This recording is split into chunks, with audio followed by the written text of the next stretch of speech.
mean, I loved those parades. Yeah. Those were great. And Until they were really cold. after the fact, we found out years later that after the parade was over, they said we won the parade. The best new entry or something. And Bev and Paul had apparently bought a trophy and had it with them and said that we had won to setup. Yeah, to build, the dynamic of the Corp. You have the experience of the real big corps later on. Yeah. But so you think back, when you're knee-high to a grasshopper and going in these parades. I mean, we weren't very good. Thinking back. But it was fun. But the thing was that the Corps eventually garnered enough support with our instructors who had been in the big corps that we fed a lot of members to the drum corps world in the United States with Drum Corps International. Yeah. But in the later years, a lot of us went down there and actually fared well. So I think it's a credit to the training we got at the Corps. So how did this all get started? Was it just one person, a group of people who decided this was a great idea to get started? Said 1973. It was advertised in the paper the first few years. For auditions. Looking for membership. And I think my sister was one of the original members when they first started up. Yeah, I was an original. Leanne was an original. Well, yeah. Karen Salmon, Could be. Greg Woodhouse, back then. I know it was a couple of months later. Perry McGurr, Heppel. So yeah, it took a while to get to a level of able to put a parade corps together. And it So was were they local It was people? Aurora High School. So Aurora High School. Yeah. Isn't it Paul and Bev? Paul and Bev Ranson Yep. started it, and then a lot of the parents of the members joined in and helped. And because Bev and Paul were affiliated with some of the big corps in Toronto, they brought people like Ray and Jan and members of the Seneca Princeman, Toronto Optimists to come up and teach us, which we're still friends with today. Oh, that's cool. That's cool. So you drew from all of York Region or just from Aurora? No, York Region.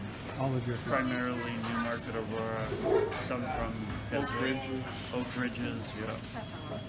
Pepperlaw. Lacey's, all that, they were down there. Yeah, Windsor's. the Bays. They're all down in Oak Ridges. Bordeaux, I think, was down there as well originally. He was up in East Gwillimbury area. Yeah. Originally? I thought he was down in. Where did you get the instruments? I mean, did you have sponsorship right from the beginning, or did people have their own instruments? I think They were second and third hand, well, probably fifth hand, but the original ones, did they ever buy any new ones? not for many years. I think we got a lot of scratched and dent ones from other corps that were either closing down or buying new. Yeah, they were buying new and we'd get their cast-offs essentially at dirt cheap. And again, it was because of Paul and Bev and some of the volunteers' affiliations with some of the other bigger drum corps that as they upgraded their equipment, they gave them to us or sold them to us. And then the town got them. Well, did they take Yeah, we them? got a grant Did from they Ontario buy 'em, or back did they then, take them as security? I don't know at the very end. Yeah. I don't know about that, but Ontario back then gave us grants for youth activity.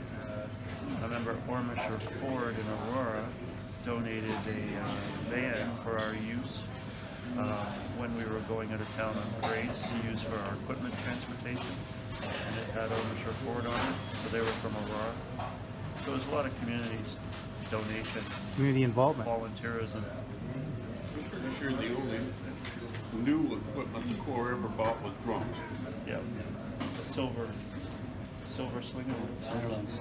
1980, 79, something like that. That was the first and only year we got new drums. Wasn't the Lions Club also a sponsor? Yes, Lions Club were very, very helpful. So how many did you have when you first started, since a couple of you have been with it from the beginning? Probably about 15 or 20. 15 or 20, yeah, that's what I would guess. But And then how many were there at the end? Highest membership, 85. Yeah, 85, wow. 85 or 90. I thought I read someplace at one point that they were over 100. Didn't they merge with the Oakland Crusaders when they were faltering and the Yeah. Ambassadors were faltering like in 85, 86 or something? So it may have ballooned a little bit from a merger, but that was sort of the last year. Because I came back and taught in 84, 85, I think. Wasn't it Cardinals that folded? Because Andy came from Cardinals, right? That was earlier. I think that was earlier. Cardinals of Precious Blood or the Junior Corp? Cardinals. But what would happen is communities would lose support for their drum corps programs, and then the students or the members would have nowhere to go. So they go to the other communities' drum corps, and over time, they just all kind of disappear. Oh, that's sad. Because of finance, like it's Yeah. expensive to Oh, run. I imagine it is expensive. Yeah. Certainly to travel.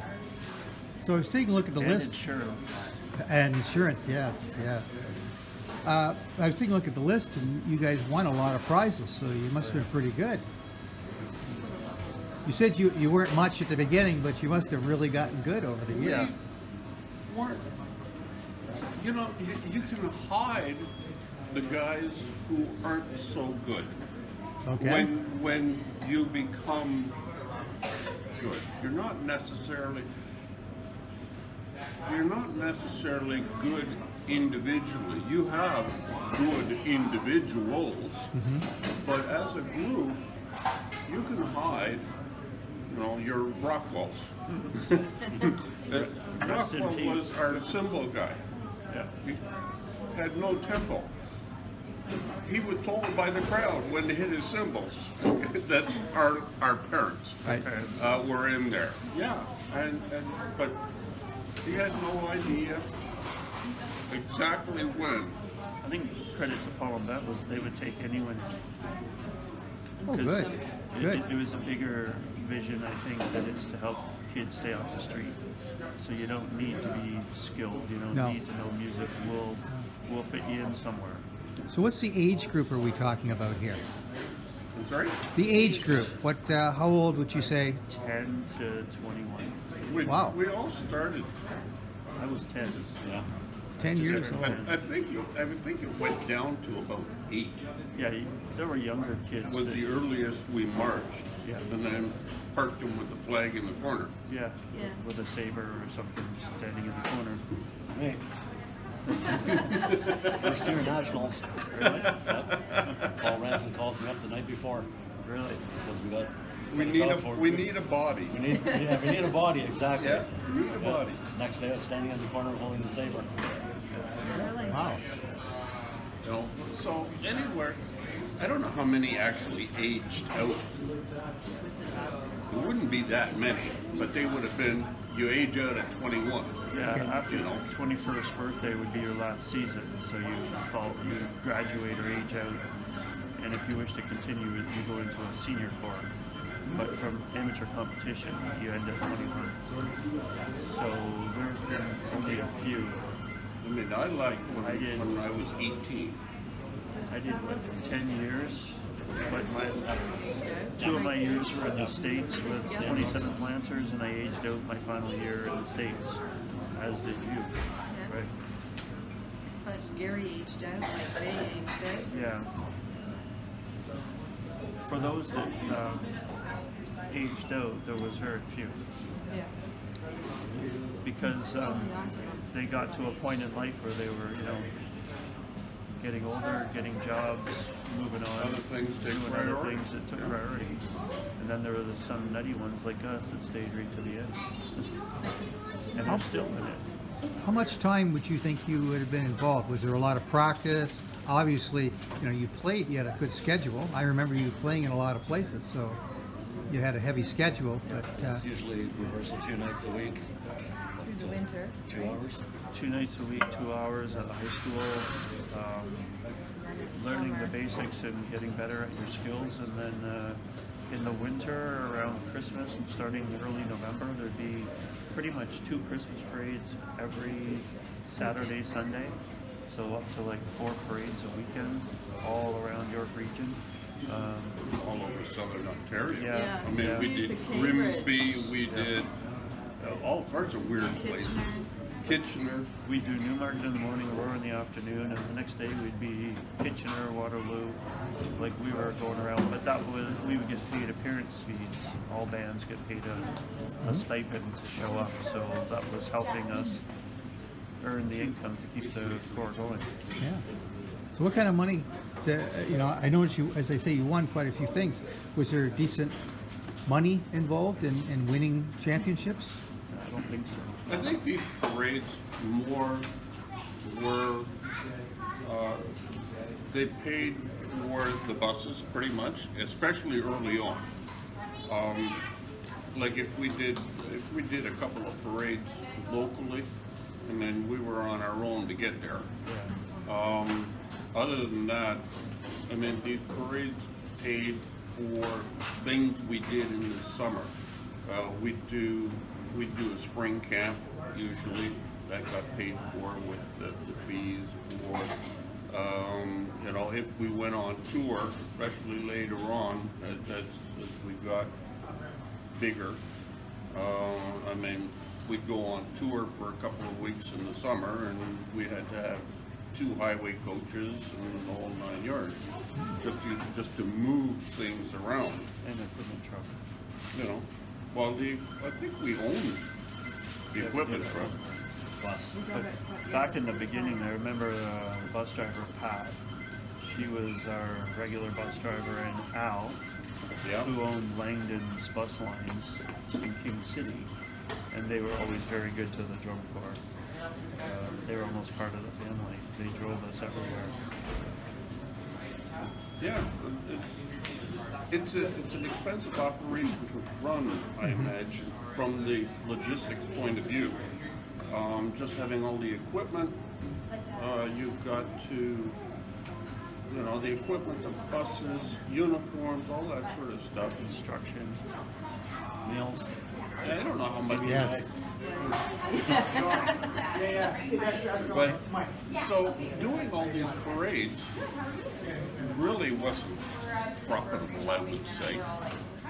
No, but it helped refine our marching skills and help us, get through playing in public, right? Yeah, I don't, would they have had to pay fees to the school board? I imagine so. Yeah. For rental. Yeah, there would be rental. How much there would be, I don't know, but still, I mean, we'd have to.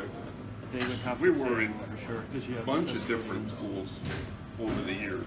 Yeah, Wells Street Public, Williams, Aurora, Church. Newmarket High, I think. We were in the basement at Church Street. They had that small gym down there. In Aurora, Yeah. Huron Heights, we were at Yeah. Meadowbrook Public School. And I think we saw pretty much every serious park in the The area. farm and King then City. We or also, in King. in the summer months, Reiningers over there by 404, which is now gone, Yeah, just recently, right? yeah. They would donate their parking lot to us to do our drill maneuvers and marching rehearsals. So every rehearsal in the summer was at Reiningers. Because the Lions Park, we practiced at the Lions Park for many years, but then we'd get public complaints from the residents because, we'd go till like 9 o'clock at night and people would start complaining because we're making noise. It's disturbing them, right? Oh, yeah. So it sounds like you had a lot of community involvement. How about parents? Were parents asked to donate money to keep it We going? had to pay a membership fee, but in comparison to nowadays, it was a very nominal amount. And I know for a fact that a lot of families couldn't afford it at some point, especially if you're paying, like in my case, there was 3 of us in it, and there was more than one family with 3 kids in it, and I'm willing to bet not everybody paid full membership for the whole family. Yeah, I think it was based to some degree where necessary on the ability to pay, but they gave back in other ways. Yeah. Like a lot of those larger I mean, your families. Bays, for The instance, Bay family They had had a ton of kids. in 4 the or Corp, 5. But the family was a total family environment, Yeah. Right. and they were involved in everything. So they donated a lot of their time towards the cause. So they gave back in other ways. So when I think back, there weren't that many local bands around here. I don't remember. I remember you guys, but I don't remember a whole lot of There was other one ones. other that was in competition with us. Friendly competitors was the Coachmen up in Georgina. And they were there for a number of years. But eventually, like all the drum corps, funding, recruitment, all that contributed to the demise of that as well. Do you think that sort of thing could happen now? I mean, you don't see, you see a few very large ones, but there aren't as very many groups now. When I was doing research, I was discovering there aren't that many around. I can't see it only because as you improve, you're then, as an individual, you're being held back by the group, and you have no place to go. I mean, really, if you want to, when you're 16 and 17, and you happen to be good, where do you go? Where do you go to become challenged?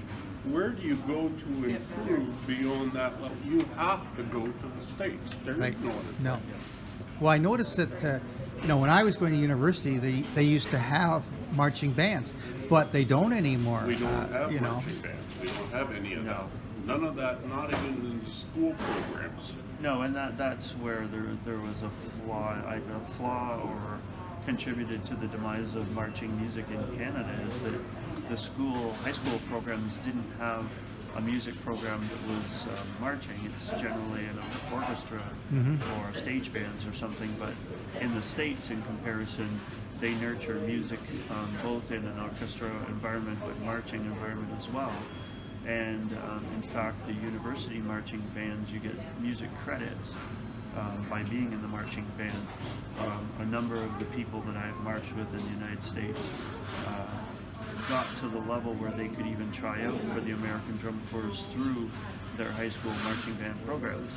And even to this day, there are competitions going on this weekend and all around the United States for color guard, drum lines. It's part of the DNA of their education system, both at high school, university, and otherwise. And that's because they do the sporting, they do Yeah, they're football. big on sports. Bottom line, they do football. Yep. Well, the two are associated. I remember going to a Michigan game, and the marching band was incredible. It was, Yeah. in many cases, was as interesting as the football game. Well, a lot of the universities and states recruit students because it's an income-generating thing to have the best students come to your program. But where you're not an athlete, they recruit top musicians into their marching band programs as well. Because if you're a real good musician, you want to go and play with certain marching bands. Yes. So that kind of competition exists in the States. And I didn't realize until after I got my university education that they offer marching band scholarships.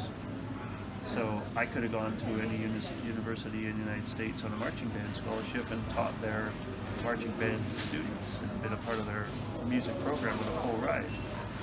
But they don't have that sort of opportunity here. In Canada. No. And part of that too is just our climate. I mean, Yeah. you can only do so much north of the border, partly south of the border, but you can only do so much in this environment if you can only do it outside for 3 months of the year, outside of the summer block. Yeah. Like You when know, I was touring around the United States, yeah. Angela and I in the Lancers, when we were touring around the southern parts of the states, competing, even though school wasn't in session, their football programs were practicing twice a day, every day, right? So they'd be there early morning when it was cool, then they would get showered and leave, and they'd come back later in the evening for a light workout afterwards when it was cool again. Are these competitions as cutthroat as, I've watched a couple of movies and it looked pretty cutthroat, the whole competition for bands. Is it as bad in reality? Yeah. Yes, it is. And in the top tier, sure. Yes, yes. When you're down in the lower levels, See, it's, no, not. it's The lower levels are having to have a body. versus federal politics. Yeah, like when They you need them. go into an American marching band or drum corps, you actually try it. So they'll know how many positions are open for a particular instrument, and you go and you try it. And in some cases, the bigger, more popular ones will charge you a tryout fee. They'll even now they're asking for audition videos to be sent in advance with an audition fee because they have no difficulty recruiting. Wow. Whereas back in our day with the ambassadors, we took all types and made you a musician. So before we end this, I'm interested in what do you think was the reason why there's demise of the group? I know it's in '88. It's the last date that there's any documentation of you guys doing anything. Is it just not enough people, run out of money, lack of interest? I think a little bit of everything. I think the biggest thing, we were on tour in the States. There's one fellow on the snare line. He wasn't, everybody else was here. He was kind of here. And he was sticking out like a sore thumb. So the instructional staff pulled him aside and said, either we got to move you to a different position in the Corps, or we're going to cut you.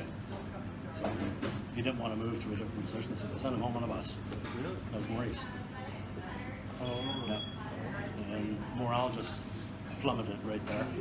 Everybody got discouraged and they were upset with the staff for doing that. Really?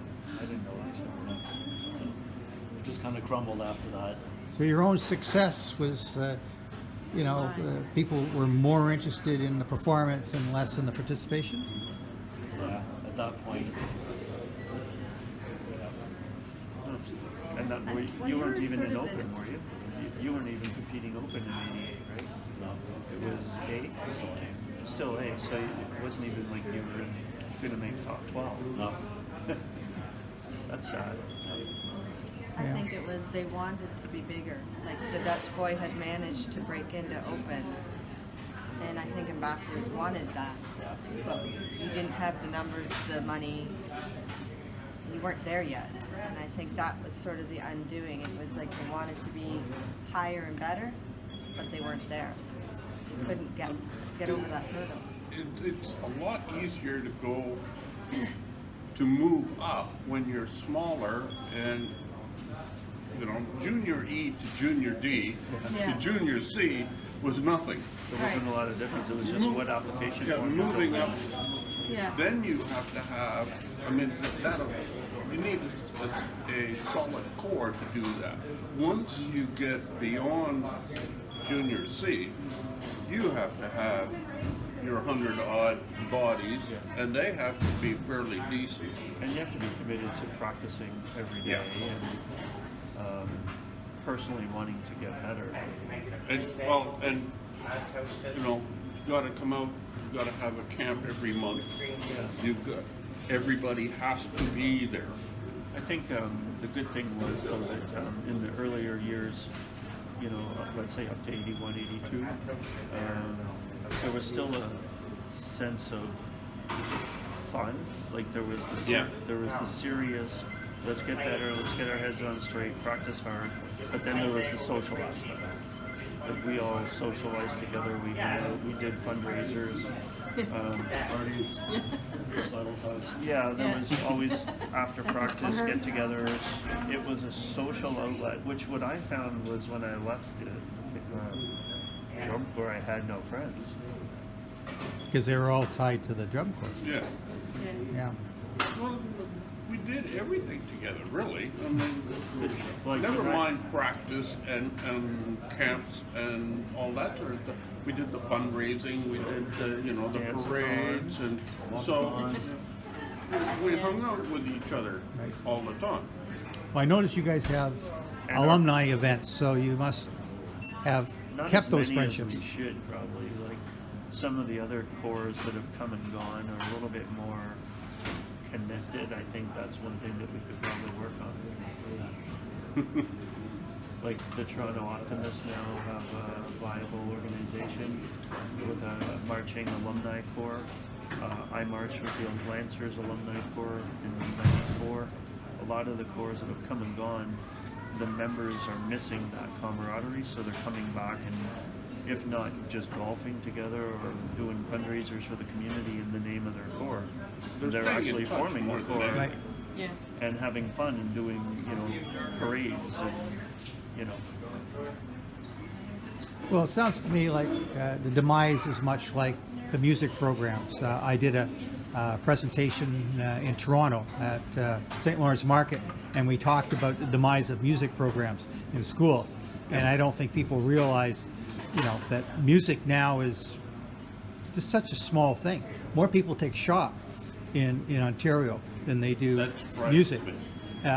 They've just they've fallen apart, and part of it I think is the desire to be good, and sort of it stops being fun. And I think also too, as you mentioned, there's an age limit. What happens is that people lose interest, much like sports. I mean, Yeah. people don't realize, you know, hockey, which is our national sport, people are getting out because they just don't, you know, they wanted to play for fun, and now that it's no longer fun, and they're playing And, for. and there's a cost factor. I mean, when Yeah. you're in the smaller learning feeder organizations, cost is minimal. When you get into your upper levels and you're good, then it costs, and it costs a lot. Because you go from one bus It's to like, three. you know, with hockey or with any major sport, there's a huge cost even To to participate. start. Yes. So yeah, when you get older and you know you're not that good, you're not going to be NHL quality, and you come to that realization that no, you're never going to be Wayne Gretzky. It doesn't matter how much you practice, or you know, you can lose interest really quickly at that point.